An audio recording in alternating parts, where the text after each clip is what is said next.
بسم اللہ الرحمن الرحیم۔ تحریک لبیک پاکستان والوں سے چند سوالات ناچیز نے تھوڑا عرصہ چند سال پہلے بھی کیے تھے، اعادہ کر رہا ہوں تاکہ لوگوں کو اللہ جل شانہ جنہیں ہدایت دینا چاہے انہیں بات سمجھ آ سکے، اور تحریک لبیک والوں کو بھی آئینہ دکھانا چاہ رہا ہوں کہ تم لوگ اسلام کے نعرے لگا کے، رسول اکرم کے نعرے لگا کے یہ کیا اسلام دشمنی کر رہے ہو۔ پہلا سوال ہے، سیاست جمہوری چلانا کیا شرعی حیثیت رکھتا ہے؟ جبکہ قرآن حکیم میں اللہ تعالی جل شانہ نے ارشاد فرمایا وَمَن لَّمْ يَحْكُم بِمَا أَنزَلَ اللَّهُ فَأُولَٰئِكَ هُمُ الْكَافِرُونَ وَمَن لَّمْ يَحْكُم بِمَا أَنزَلَ اللَّهُ فَأُولَٰئِكَ هُمُ الظَّالِمُونَ وَمَن لَّمْ يَحْكُم بِمَا أَنزَلَ اللَّهُ فَأُولَٰئِكَ هُمُ الْفَاسِقُونَ۔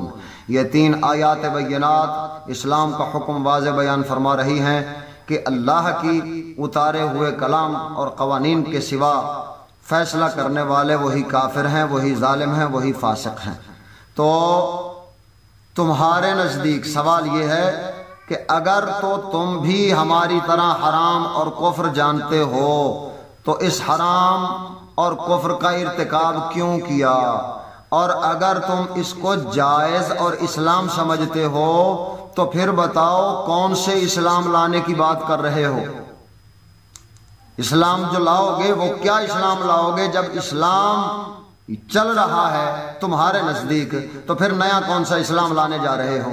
سوال نمبر 2، جمہوریت میں فیصلہ کثرت رائے سے ہوتا ہے، تو کیا اسلام کو تم کثرت رائے کا تابع مانتے ہو؟ جو کثرت رائے ملے گی تو اسلام نافذ ہوگا، اگر کثرت رائے نہیں ہوگی تو اسلام نافذ نہیں ہو پائے گا۔ سوال نمبر 3، جمہوریت میں قوانین بنانا اور پاس کرنا یہ اسمبلی کا کام ہے، تو جو ووٹ کے ذریعے اسلام لانا چاہتے ہیں میں ان سے پوچھنا چاہتا ہوں کہ کیا تم طاقت کا مرکز و محور اسلام کو سمجھتے ہو یا اسمبلی کو؟ اگر اسلام کو سمجھتے ہوتے تو اسلام سے پاس کرواتے اسمبلی کو، یا فیل کرواتے اسلام سے پوچھتے کہ کیا یہ پاس ہے یا فیل ہے، تو اسلام بتاتا یہ فیل ہے، خبردار اس کے قریب مت جانا۔ لیکن تم نے اسمبلی کو کہا کہ ہمارے اسلام کو پاس کر دو، تو اب تمہارے اس نظریے اور عقیدے کا کیا کریں جو اسلام کو اسمبلی کا تابع بنا رہا ہے اور طاقت کا مرکز و محور اسمبلی کو مان رہا ہے۔ چوتھا سوال، ووٹ دینا اسلام کے لیے شرعاً کیسا ہے؟ ایک ہے انڈیا میں کافر، ہندو اور سکھ یہ کفار لوگ کفر کا، جمہوریت کا نظام چلانے والے ہیں، تو وہ بطور اقلیت اپنے حقوق حاصل کرنے کے لیے ان کے ماتحت و مجبور ہو کر ووٹ دیتے ہیں تاکہ اپنے حقوق حاصل کر سکیں۔ لیکن یہاں پر تو کلمہ پڑھنے والے وہ جمہوریت چلانے والے ہیں، اور اوپر سے مولوی طبقہ یہ تمہارے جیسا بلیکیوں والا یہ اسلام کے لیے ووٹ مانگتا ہے، جبکہ اپنے مخالف کو ووٹ دینا کفر اور حرام بھی قرار نہیں دیتا، کہتا ہے نہیں چاہو تو جس کو مرضی ووٹ دے لو۔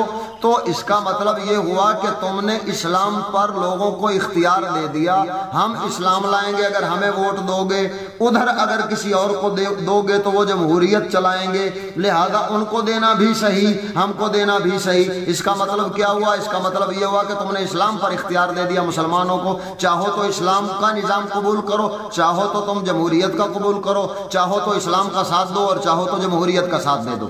لہذا یہ تم نے کیا کیا، اسلام کو تم نے کیسا ذلت اور رسوائی کے گڑھے میں پھینک دیا اور لوگوں کو اختیار دے دیا۔ سوال نمبر 5 ہے، عورتوں کا حکمران بنانا یہ شرعاً کیسا ہے؟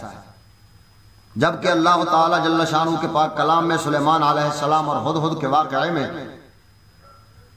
معلوم ہوتا ہے کہ عورت حکمران کو ہٹا کر سلیمان پاک نے مرد کو حاکم بنایا، اور اللہ تعالیٰ نے قرآن حکیم میں ارشاد فرمایا الرجال قوامون علی النساء، فرمایا مردوں کو عورتوں پر حکمران بنایا ہے۔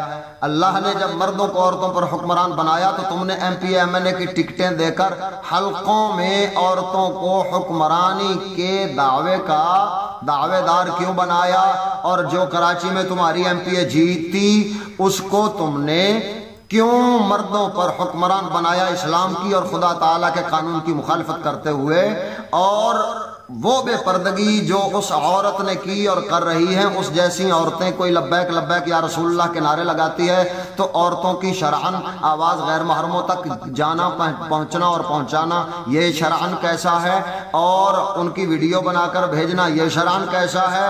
اور عورت کی تقریر مولوی بڑے مزے سے بیٹھ کے سن رہے تھے اور لبیک لبیک کے نعرے لگا رہے تھے۔ تو میں پوچھتا ہوں کہ کیا تم تہذیب اسلامی میں بیٹھ کر اسلام کے مطابق کام کر رہے ہو، یا تہذیب انگریز میں بیٹھ کر انگریزوں کا کوئی کام کر رہے ہو؟ جو عورت تقریر کر رہی ہے اور تم سماعت کر رہے ہو، یہ تمہاری ایم پی اے ہے۔ لہذا یہ چھٹا سوال میرا اس کے بعد ہے، مذہبی اتحاد جن سے نہیں ہو سکتا، ان بد مذاہب سے تم نے سیاسی اتحاد کیا، حرام جان کر یا حلال جان کر۔ اگر حرام جانا تو حرام کا ارتکاب کیوں کیا؟ اور اگر حلال جان کر کیا ہے تو پھر اپنے آپ کو نمبر 1 رضوی کہنا چھوڑ دو، کیونکہ اعلیٰ حضرت نے حرام قرار دیا ہے، اور نمبر 2 تم یا رسول اللہ کا نعرہ لگانا بھی چھوڑ دو، کیونکہ یا رسول اللہ کے نعرے کے مخالفین دراصل دیوبندی وہابی ہیں جن سے تم نے اتحاد کیا ہوا ہے، اور ہماری محافل میں آ کے ڈرامے بازیاں کرتے ہو، اپنی جمہوریت کے لیے لبیک یا رسول اللہ کے نعرے لگواتے ہو، اور جب ہم منع کرتے ہیں کہ رسول اللہ کا نعرہ صرف اسلام کے لیے لگاؤ، جمہوریت کے لیے نہ لگاؤ، تو اس وقت ہم پر الزام دیتے ہو یہ یا رسول اللہ کے مخالف ہیں۔ اور بے ایمانو، تم نے ان سے تو اتحاد کر رکھا ہے جو اصل میں مخالف ہیں، اور تم ہم پر جھوٹے الزام اور بہتان لگاتے ہو۔ تو 2 جواب، یا تو یا رسول اللہ کا نعرہ چھوڑو، یا پھر بد مذہبوں سے اتحاد کیوں کیا جو رسول اللہ صلی اللہ تعالی علیہ وسلم کے گستاخ ہیں، اور امام اہل سنت نے حسام الحرمین اپنے فتاوی شریف اور عرب و عجم کے علماء کے فتاوی شریف سے ان کو کافر اور حضور کا گستاخ ثابت کیا۔ ان گستاخوں کے ساتھ اتحاد کر کے تم کیسے عاشق رسول بن سکتے ہو؟ تم بھی گستاخ ہی رہو گے۔ یا پھر یا رسول اللہ کا نعرہ ہٹاؤ اور کہو کہ ہم صلح کلیت والے ہیں، ہمارا مذہب سے کوئی تعلق نہیں، جیسے باقی جمہوری کر رہے ہیں تم بھی کرو۔ اور 7واں آخری سوال یہ ہے، کیا مسلمانوں پر کافر کو حکمران بنانا جائز ہے؟ اگر جائز ہے تو پھر وہ تمہارا اسلام نہیں ہے۔ اگر تم جائز سمجھتے ہو تو اسلام تمہارے پاس نہیں ہے، کیونکہ اسلام میں کافر مومنوں کا حکمران نہیں بن سکتا، اور حکمران مومنوں کا وہ صرف اور صرف مومن بن سکتا ہے، اور بنانے سے پہلے اگر اختیار ہو تو کسی ظالم اور فاسق کو بھی حکمران بنایا نہیں جا سکتا۔ ہاں، حکمران بننے کے بعد اگر ظلم و جبر کرے تو اور مسئلہ ہے، لیکن بنانے سے پہلے اگر اختیار ہو تو فاسق معلن اور ظالم حکمران کو بھی، ظالم بندے کو بھی حکمران نہیں بنایا جا سکتا۔ یہ ہے شریعت محمدی کی بات۔ تم یا تو جواب دو یا پھر شرم میں ڈوب مرو، اور مسلمانوں کو اللہ تعالی ہدایت عطا فرماوے۔ آخر دعوانا الحمدللہ رب